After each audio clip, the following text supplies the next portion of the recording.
Hello and welcome guys to another video. Today we've got episode 3 of the Project Cars to ACC series.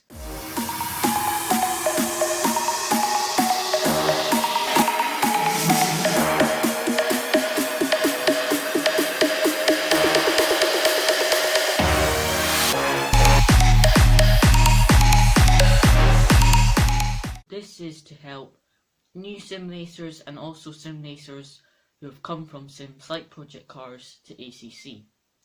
So this is just going to be a shorter video and we're going to be talking about pit stops because pit stops are very important in ACC.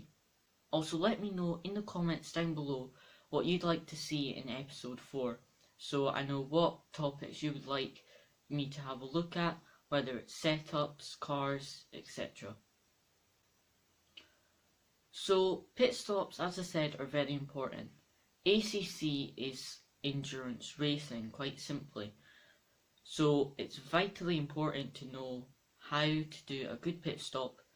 Also, with the longer endurance races, you'll have to do multiple pit stops in a race. So it's very important to learn how to do a pit stop. So before we even think about actually pitting, we have to go into the options and enable 2 different options. So the first thing we want to do is, whilst we're on the main menu of the game, we want to go to controls, then we want to go to our bindings, and we want to look for the cycle MFD button. This will then allow us to bring up the pit menu options. Whilst we're in controls, make sure that you assign a button to your pit limiter, because that is vitally important, because otherwise you'll get a stop and go penalty if you speed in the pit lane. And whilst we're in the options menu as well, there's one other thing that we want to have a look at that I personally find very helpful for making a pit stop, and that's the virtual pit markers. So it basically highlights a box around your pit stop so you know where your pit stop is, because sometimes there's so many people pitting on the same lap that it might be hard to figure out where your pit stop is. Whereas if you have the virtual marker, then you know exactly where it is. So to enable the virtual pit stop markers, all we need to do is we need to go to our options on the game. We then need to go to general, and then we will see the pit markers. So we want to go down to that and make sure that the pit markers are set to on, and that will then bring up that virtual pit box so we know where to pit. So now that we've done that, we've enabled our virtual pit box marker, and we've also assigned the button for our MFD cycle button. So the next thing you want to think about is there's a few rules that you have to check in the specific server that you're in. So some servers won't have a mandatory pit stop, some servers won't have any rules on what you have to change on the pit stop, and some won't have a pit window. Now if there is a pit stop window, on the little bar above your rear view mirror where you have server information, like how long is left of your session, the pit window will come up there. You have to make sure that your mandatory pit stop is done within that window. So now that we know what we have to do, for example this server, we know that we have a pit window, so we have to pit during that pit window, and we have to change our fuels and our tyres. So during the race, you'll press your cycle MFD button. That will first bring up the leaderboard with the cars around you and tell you what position you're in. You then press it a second time, that will bring up your overall position. So that will tell you, I think, the gap per sector. Then the third time you press it, it will bring up a small menu that has things like brake bias, ABS, traction control, window wipers, things like that. If you then press it again, that will bring up your pit information. So another thing we can do is we can go into our setup and pre-make our pit stop information. So what we want to do is we want to go across to our setup and then to our fuel and strategy.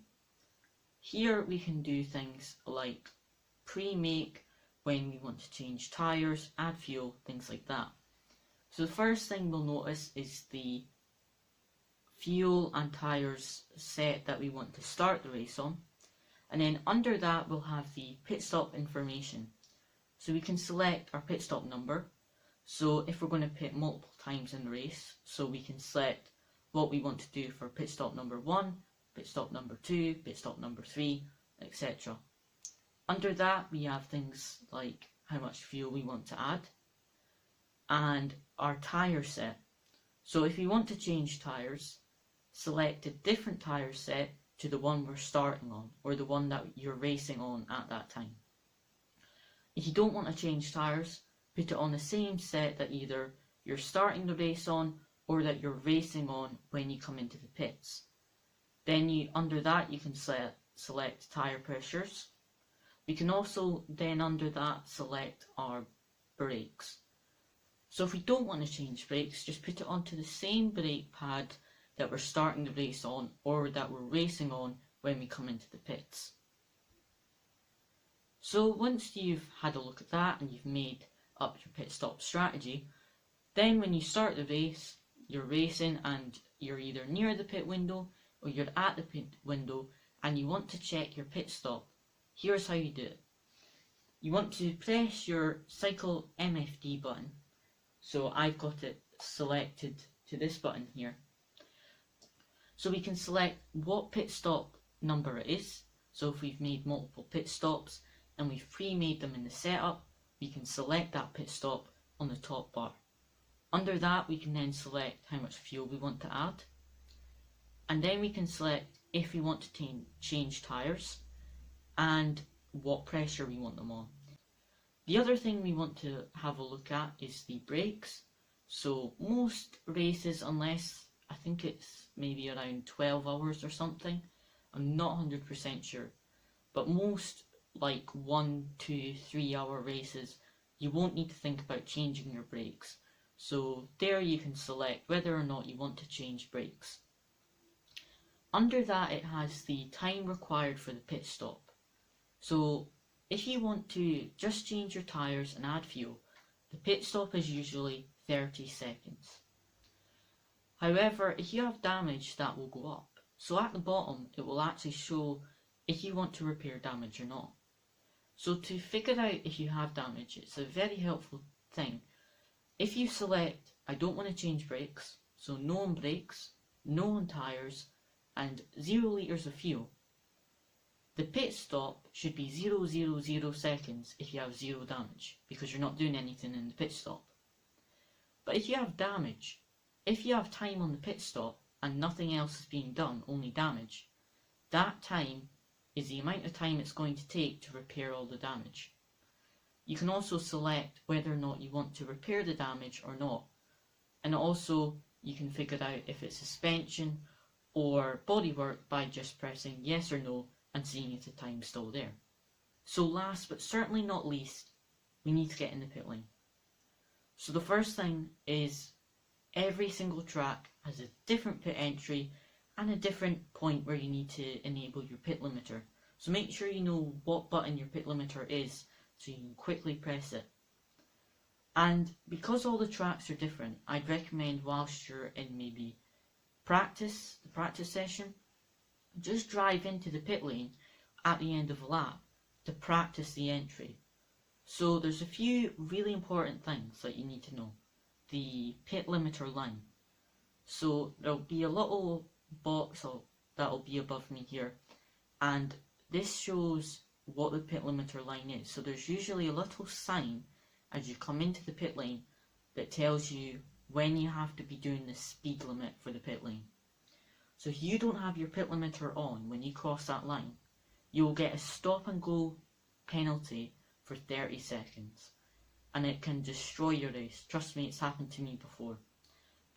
So it's vitally important that before you cross that pit line, you've slowed down enough and you enable your pit limiter. Then, after we've gotten through the pit entry, we're in the pit lane, Number one thing to make sure, don't shift gear. So if you shift into second, it automatically disables your pit limiter, you then speed and you get a penalty. So make sure you do not shift gear during the pit stop and you keep that pit limiter on. So you press it as you come in, let go, and don't press it again until you're exiting the pit lane. Now as you come into your pit box, as I said, we've got that virtual pit box marker on. So you maybe want to practice where to come into the pit box. So the stop marker, the virtual one, that has to be in the dead middle of your car. And you'll have to practice the exact distance you need to be from that at each pit box. So once you've done that, you've stopped on the jacks on the perfect point, you've got your pit stop, you've accelerated out the pit box, and you're coming to the pit exit, you then have to look out for a sign similar to the one when you came in the pit lane that tells you to disengage your pit limiter and to accelerate. So as you're accelerating, one thing to keep in mind when you're racing is other cars. For example, tracks like Paul Ricard, the pit exit is onto the racing line. So for example, in qualifying, you don't want to exit in front of someone trying to do a flying lap. So you've got to be careful with things like that. And then in the race, obviously, you're battling for position, but you still want to be careful in case the drivers behind haven't seen you or haven't had time to react. So just keep that in mind. Make sure you stay on the pit exit lines until you're completely out the pit exit. So as you exit the pit lane, there's usually some lines as you go onto the track. You have to stay in between them until they end, so that you don't unsafely rejoin into the path of another oncoming car. So I hope that helped. If there's any more questions, etc., feel free to drop them in the comments below. Let me know what you'd like in episode 4, and I'm maybe going to have a look at starting doing some track guides, some car guides as well.